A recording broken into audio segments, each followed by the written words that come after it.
Welcome to Youth Ministry Lockdown. We are a bunch of youth workers just trying to do youth ministry in a lockdown world. How's everyone doing? Oh, I feel like we're a bunch of youth workers, right? But one of us is superior than the other two. We won't name names. We have one actual paid youth pastor, and we have a couple of volunteer youth leaders. Yeah. That means you guys are more superior because you do it without the money. We do it for the love. Yes, I can see that. Yeah, do it for the love, for the cold, hard cash. All right. Okay. All right, how are we doing? Highs and lows. What's happening? Yeah.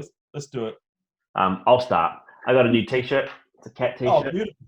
All right. You like it? So have you also lost your arms, Brad? No. It's like all the way. Oh no, there you go. No. Sorry. Yeah. Highs and lows. I've moved into my porchway. So I'm actually half outside right now, and a bit colder, a bit echoier, and there's like shoes and bits and pieces. I'm sitting on a church pew right now. Like I'm on a pew, so it's pretty uncomfortable. But it means that I'm not working in my bedroom and my kids aren't running. It's a bit better. They can't open that door. So it's a high. I've got my own space. Lows, I don't know actually. It's been pretty good. I can't complain. So I'm not even going to make up a low. I'm just going to say life is all right. There you go. Life is all right. Yeah. Oh, nice. I guess there's definitely people finding life easier than others, and I feel like I'm a bit like you. I'm finding it not too bad, so I can't complain. Probably one of my highs last night. We had a sort of a family quiz night with 5 other families in Karori. And we just kind of had 5 different rounds, and each round was a different board game. So we kind of had a sort of family feud rounds where we took a card out of the box, and we kind of played it around, and we did a Scrabble round, and we did, I can't remember all the rounds, but they were good. And so, I don't want to say any lows either. I'm going to keep it just as a high. What about you, Jazz? Got a couple of lows for us? Yep, definitely. Okay, guys, first low. Last night, I had a terrible moment where I realized we were only just a week in, and it just dawned on me of how much longer we're stuck in isolation for, and it hit me very hard, and I just sat on my bed for like a good 10 minutes, just being like, oh no. But I've come out the other side, so how long do we think? How long are we going to be in here, guys? What are we guessing? I'm guessing like that somewhere like the Manawatu is probably going to be out in 3 weeks. But Gordon, I don't know if it's looking good for places like Wellington. I reckon you're going to be at least another 2 weeks. I honestly wouldn't be surprised if we were doing this for 10 weeks. Don't tell me that. because what's the end game? Unless we've gone into it so early on that unless we get rid of it completely, surely we're going to keep doing this. Well, that's what the government said, isn't it? That they're just going to keep going. Yeah.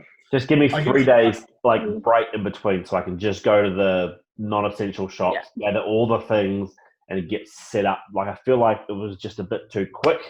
I just need a few things in my life just to kind of make it a little bit more enjoyable. Whatever that is, I don't know. But start writing a list because But give me. Yeah, I think we should be allowed to go to like 2 more houses. That would be all I need. Oh, Brad. What's happening?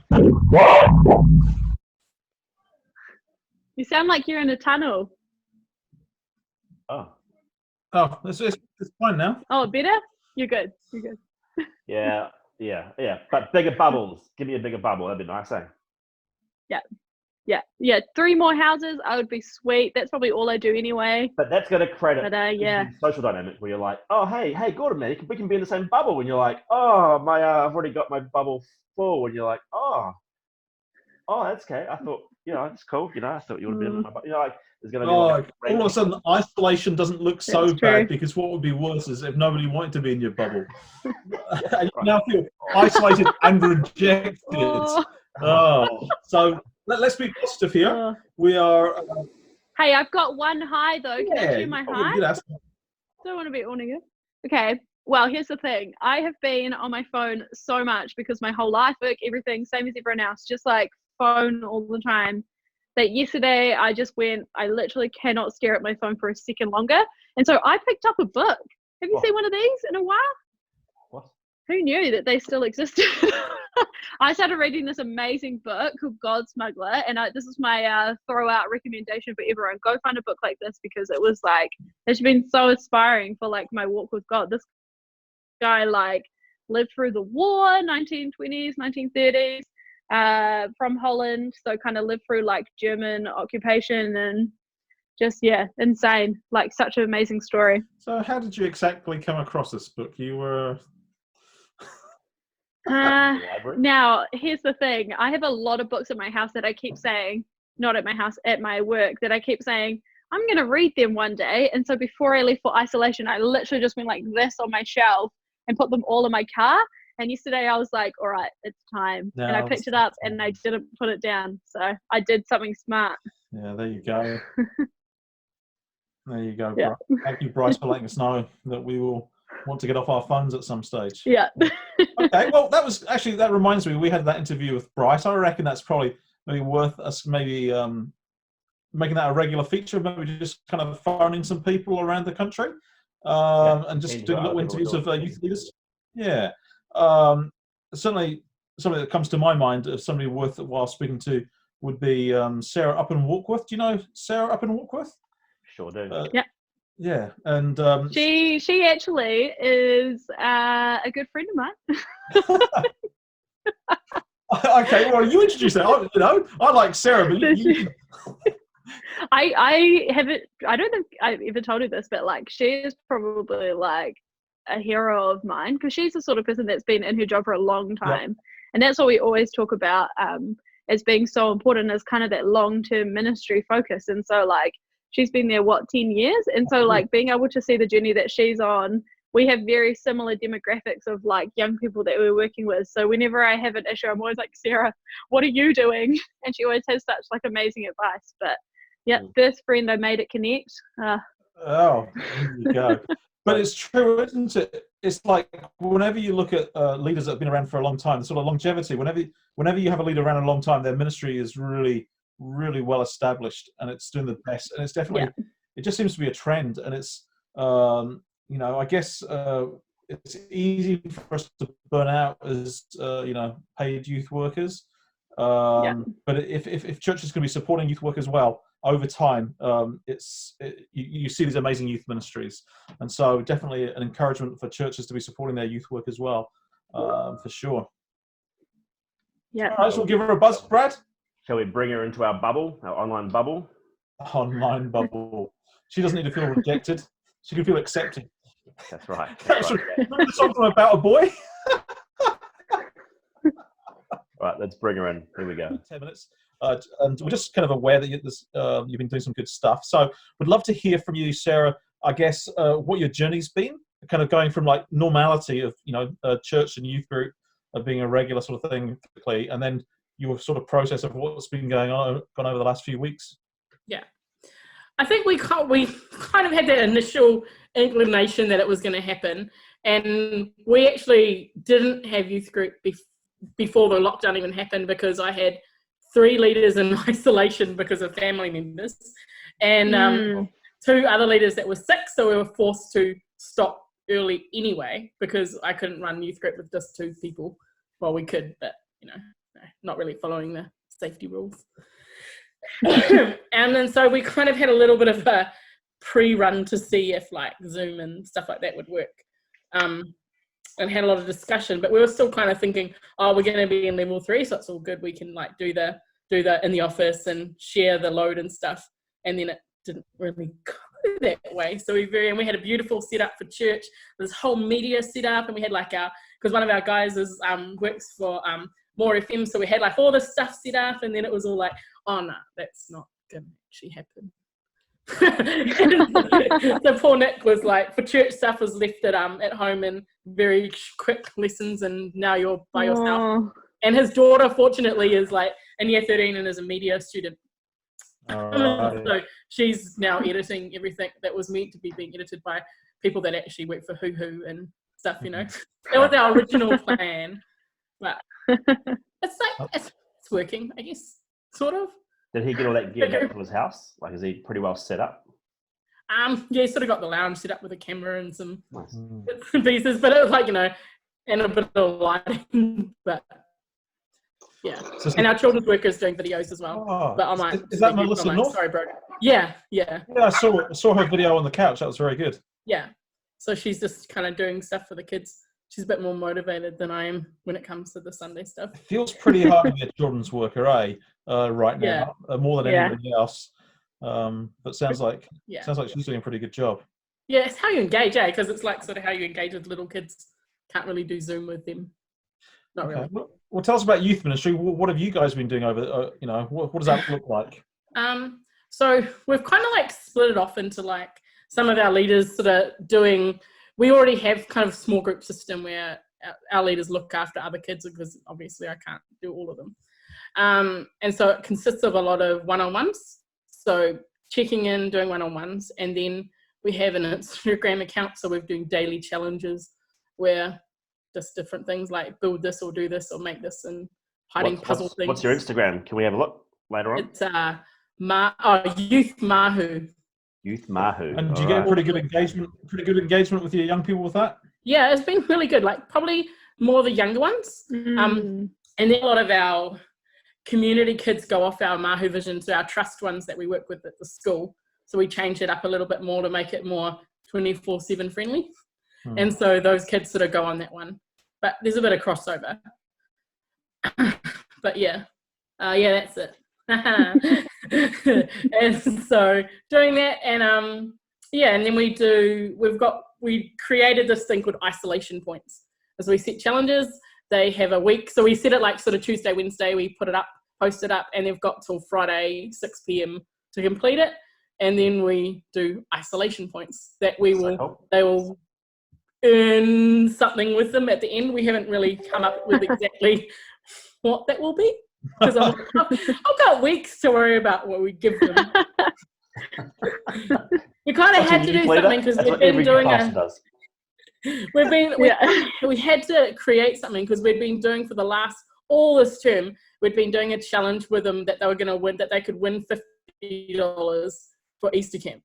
And then like so hard, and I was like, we can't just like have it all gone. Then we've already taken Easter camp away from them. So we've got to give them something that still carries on the work that they've been committing to earning this right to earn $50 to spend at Easter camp. So we kind of just carried it on. And so the Friday nights are real more social. Like I took some pages out of your books with go and get objects. That was fun. Got a bit competitive with the siblings that were sharing a script. Oh gosh. And we did some Play-Doh-neary, which was sort of worked, sort of didn't. What is it? Play-Doh-neary. So instead of Pictionary, you have Play-Doh. And so I did like the private message them in their group, and they had to quickly build it, and we sort of put them into groups like you're in this team and you're in this team, and now you have to guess. And it needed some ironing out. And did everybody have Play-Doh in their houses? Not every. That was one of the challenges for isolation points. So not every. So we'd give them the recipe. But flour is a bit of a commodity. Parents aren't too keen on even a cup of flour being used at the moment. So we kind of just with the kids that did have Play-Doh, we just put them in groups with kids that didn't. It worked. But yeah, most of it's pretty casual, just checking in, because they're kind of like they're used to having that social time together. And so it's social time via Zoom. So it's nothing too deep and meaningful. It's more just that just being able to gather and talk. And we do highs and lows, which is part of something that we do every week anyway. We tried doing it with everyone last week, and that didn't really work. So this week tonight we'll do them, and we'll put them into the groups. But do you do breakout rooms, you mean? Yeah, we'll do breakout rooms tonight. Cool. And is that is that a random setup, or do you like have do you organise it? We'll do like set leaders that would normally have those kids with them. Cool. Oh, that's cool. I'm assuming you can do that. I'm really hoping, because I've never actually used breakout rooms, and that's my plan. Yeah. You can do that. That's how we're doing youth ministry as well. We're using the breakout rooms, and we're spending the time to get the groups to be our usual small groups that we do on a Friday night. It does take a little bit of time. It's dragging and dropping and stuff. So make sure, like, if you're leading the youth ministry or whoever's leading, there's somebody else that can be dedicated, a co-host to make that happen. We'll have someone doing putting everyone into groups, and then that breakout room stuff is where that sort of that real checking and stuff will happen. Although that is happening on a one-on-one basis anyway. Well, I love what you're doing. I guess right now you're kind of obviously prioritizing community and discipleship. It sounds like you're so right when you talk about you can't minister to everybody in your group, and you've kind of got people that have small groups of young people that they're checking into, and that's how ministry works, especially in big youth ministries. And so for those people to be checking in, to be having your small groups, and to be doing some of that social stuff, it feels like in the short term situation that we're in, it just feels like it's that's just what's needed, eh? Yeah. Thinking, so we had a staff meeting. I've never seen so many people at a staff meeting actually before. It's true. Every meeting I'm in. Quite ironic, actually, I have to say. I've never seen so many people in a staff meeting. But like we're probably looking at more like the 12-week model of like, hey, we're actually not going to be able to run our programming and our church and stuff for 12 weeks, so let's think like that. And so we're sort of like, let's get through Easter with just doing it how we're doing it at the moment. And then we're probably going to switch to doing we'll do our Friday night sessions, but then we're going to do like a Tuesday night, kind of like come bring a cup of tea and do sort of more in-depth check-in and stuff. Yeah, nice. And use some Right Now media. I love Right Now media. There you go. And do some like little video, put up, share the screen, and then be able to talk about it and do that. Sort of our longer term plan that hopefully doesn't have to last forever, but Yeah, well, it'd be interesting to see how long that lasts and what it looks like out the other side. Now, Sarah, is there anything that you've been trying that's just not working at all, and you say, people, you need to know this doesn't work online? Or probably, I think it's been said before, but you've got to really shorten what you do. Like you've got to put it into and that's what I'm finding. I'm really struggling, and even today I was trying to do it. Like I do the Sunday stuff for our year 7/8s, and I'm like, this model, like how I do it with them on a Sunday doesn't work online, and I still just have I really don't have any idea how to do it to make it work. And so I'm still, to be honest, trying to figure it out. But it's just trying to do it in a much smaller, condensed version, because they're not going to look at it because they haven't got me to be there to say, let's do this game, and I'm not there to watch if their engagement is dropping off, where I'd be like, switch it up and do something else. You don't have that connection. So I think it's that time of you got to go. You've got 30 minutes to do everything, and that's it. So you can't speak for 20 minutes. You can speak for 10 minutes. You've got to break everything down into a much smaller, compact size. Yeah, no, that's good. I think we're finding that, aren't we? All of us just shortening everything. And I hear you about full attendance at staff meetings. I'm an elder at our church, and our session meeting we had on Wednesday there, everybody was there. Like normally there's like a third of the people don't show up, but it's quite a commitment to go to church, be there for a couple of hours and then drive home or whatever. And it's like did the whole thing in an hour. It's just like boom, I'll go to session every week if it's like that. Because you have less random chit chat on Zoom, and that sometimes it's quite efficient. It's efficient for meetings, but maybe there's some stuff we're losing out on, in youth ministry. I think we're losing the family. Like we're seeing sort of a week in, we're seeing a lot of the family dynamics really starting to play out. And there are a lot of families that we were quite concerned about that were like, no, this could be really tough for this as a family, just not having that break. And that's where actually pastorally caring that is really hard to do online. Yeah, totally. Because the thing that we would normally do is we'd like, okay, let's have a break from each other, let's try this, let's have someone come in. And you can't do a family counselling session over the internet. It just doesn't work. Yeah. Breakout rooms on Zoom. Yeah. All right. What about for you? Have you found your personal work rhythm, like being online all the time or not? Like work hours, structure, what's different? Is it better, worse?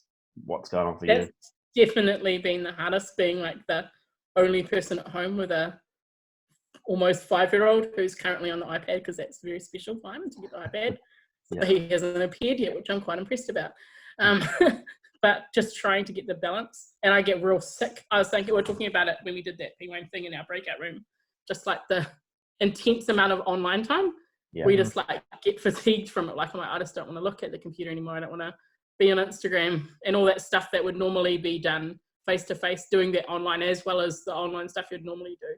Yeah, totally. And trying to find the balance of when you switch off. Yeah. Because normally I'd come home and that's, you're switched off, where I've kind of got to like, okay, get child to bed, then come back into work zone because I need to do the stuff that I couldn't do when he was awake. And so, yeah, I haven't found the rhythm of that yet. Yeah. Other than forcing myself to switch off, leave the phone on the table and go for a walk just to get like a break from it. Good idea. Yeah, certainly we need. I think we're kind of playing it by the ear on a lot of things, and we're just trying to figure some of these things out.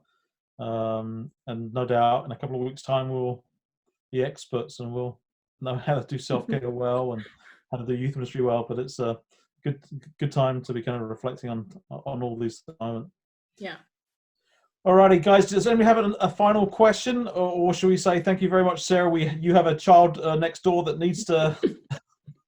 Need some attention. Yeah, there you go. Tomato sauce time. No, it's good to All have right. you. Well, it's You're doing great well. to have had you. Yeah, great to have had you on the show. Thanks so much for sharing. And it's just exciting to hear the stuff that's going on up there in Warkworth. Yeah. All right. Cool. Bless. All right. See ya. Well, good stuff there from Sarah. Very good. Definitely. Stuff. Very good. Yeah, she's it's I guess she's sitting there. We've talked about it before, with the sort of longevity, and she just probably has a good gut feeling for what is right for her community, for those young people, for her church, and we're all kind of figuring it out. But she just comes there with a lot of sort of knowledge from just knowing her community so well. Yeah, that's a big thing, like going into isolation, it's a lot easier to reach out and form community with your young people if you've known them for that long. And being able to actually check in on them when they're not just like people you talk to once on a Friday. It was good to hear. I feel like she's got some good realistic goals in terms of like relationships, community, and discipleship. She's not trying to do things that she can't do. So it was quite good to hear that she's, but still doing heaps for her young people, which is pretty awesome. Oh, the best. Okay, guys, I thought I would share a game with you just to finish off. Are you okay playing a game? Yep. Yes. Do you notice that Gordon is running the game this time because he doesn't want to lose again? These people, these paid passes, they think they're better than everybody else. Let me umpire this game, and next time I'll be ready to win. Okay, but I got this game actually, Brad, from a resource you shared from what was it? Was that from Direct Youth Ministry, the website you showed me? No, was it from? I just found this thing online. I'll share a link below. I'll just hold my phone up, but basically it's called Zoom Games. Yeah, that's what I was looking at. Christ in Youth is the name of the company. Presents Zoom Games, and it's just a little PDF of 15 games, and I would use probably 10 of them, so it's pretty good.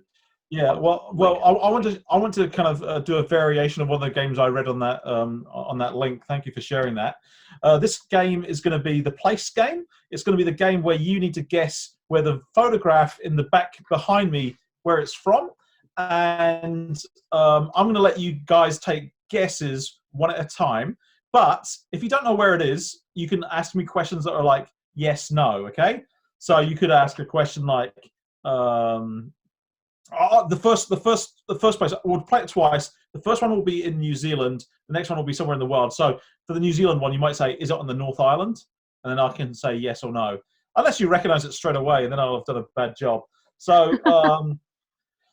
since your superior is a person, Jasmine, I'll let you have the first guess. Excellent. Oh my gosh. Is it in the North Island? No. Oh, okay. Is So, it in Brad, New your Zealand? turn. New Zealand. Yes, this is the New Zealand round, but that was your question, Jasmine. Is it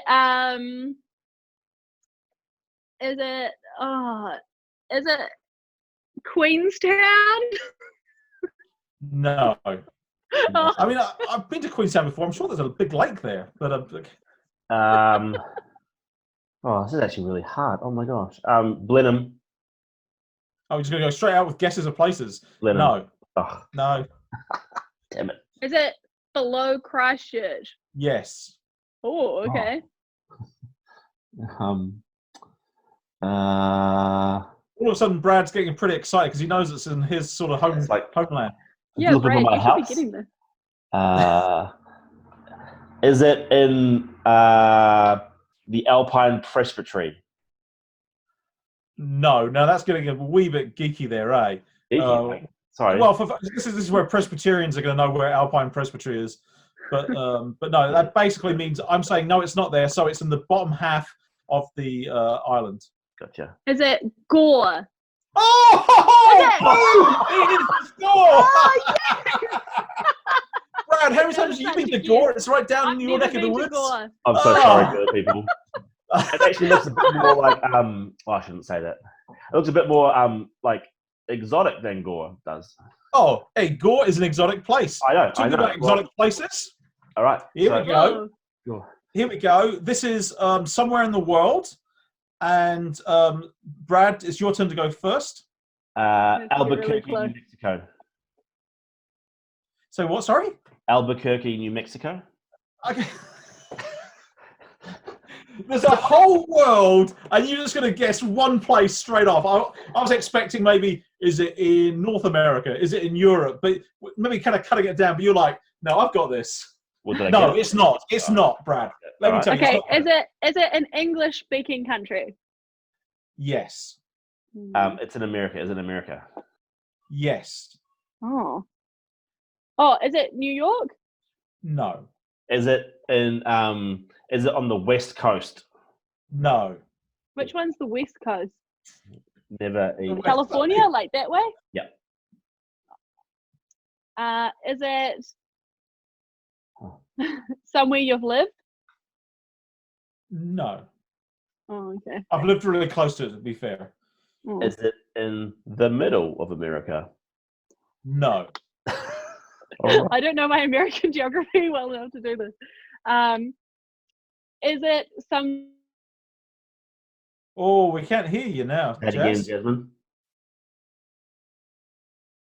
Oh, your microphone. It's my turn again. Okay, then. Is it in New York? No. As I said to Jasmine, no, it's not New York. But you're on the right coast, at least. It is the East Coast. Oh, Jasmine, no. Brad, you get another guess. All right, is it in New England? Guesses. New England. It's not in New England, no. All right, I'm narrowing it down. Can't hear you, Jazz. Oh, can you hear me? Yeah. Yes, we can hear you again. Oh. So just what you've missed out is it's on the East Coast, it's not in New England, and it's not New York. All right, is it Pennsylvania? It is in Pennsylvania, yes. Oh. Is that a win, I think? No. Philadelphia. Pennsylvania is a big state. Philadelphia. I'm looking for the city.